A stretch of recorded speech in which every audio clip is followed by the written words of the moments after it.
ఇరాన్తో యుద్ధం, అమెరికాను షేక్ చేస్తున్న షమీం అరెస్ట్.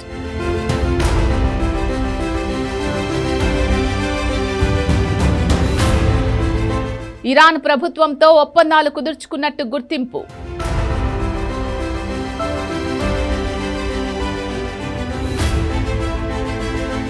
ఎవరి షమీం? ఇరాన్కు ఆయుధాల సరఫరా ఎలా చేసింది?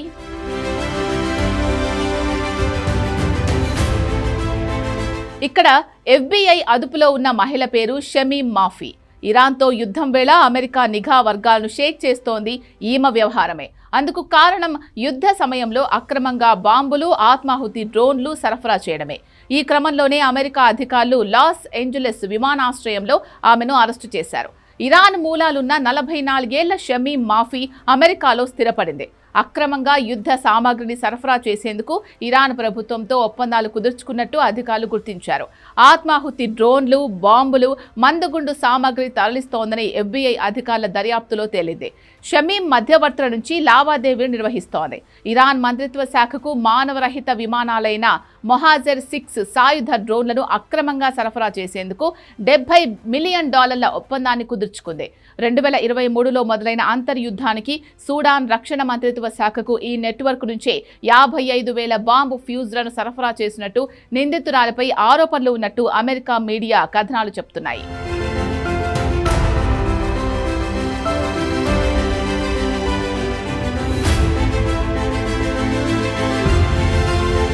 మరోవైపు షమీం మాఫీ 2022 డిసెంబర్, 2025 జూన్లో ఇరాన్ మంత్రిత్వ శాఖతో నేరుగా సంప్రదింపులు జరిపినట్టు ఫోన్ కాల్ రికార్డులను పోలీసులు కోర్టు ముందుంచారు.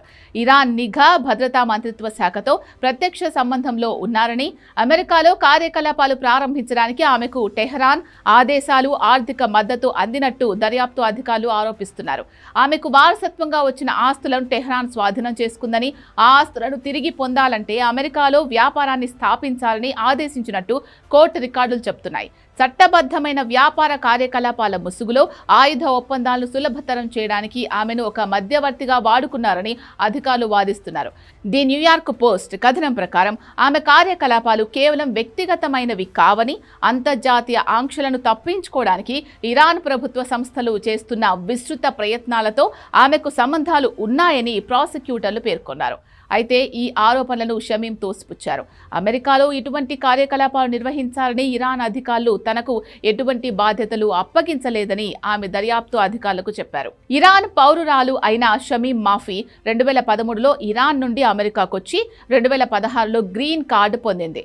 సోషల్ మీడియాలో అత్యంత విలాసవంతమైన జీవితాన్ని గడుపుతున్నట్టు ఫోటోలు పెట్టేది. ఖరీదైన కార్లు, ప్రపంచ దేశాల పర్యటనలతో ఒక సాధారణ వ్యాపారవేత్తగా చలామణి అయ్యేది.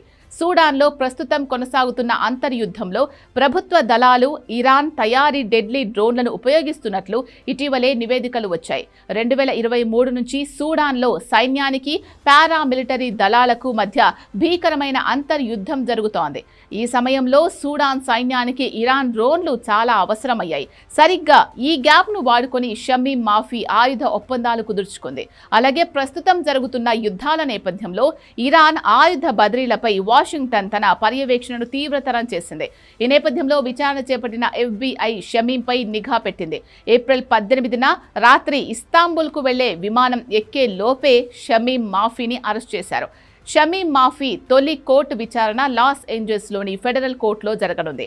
ఒకవేళ నేరం నిరూపితమైతే ఆమెకు 20 ఏళ్ల వరకు జైలు శిక్ష పడే అవకాశం ఉంది. షమీం మాఫీ ఒక ప్రభుత్వ ఏజెంట్ లాగా లేదా మధ్యవర్తిలాగా ఇరాన్ ప్రయోజనాల కోసం పనిచేసినట్టు కనిపిస్తోంది.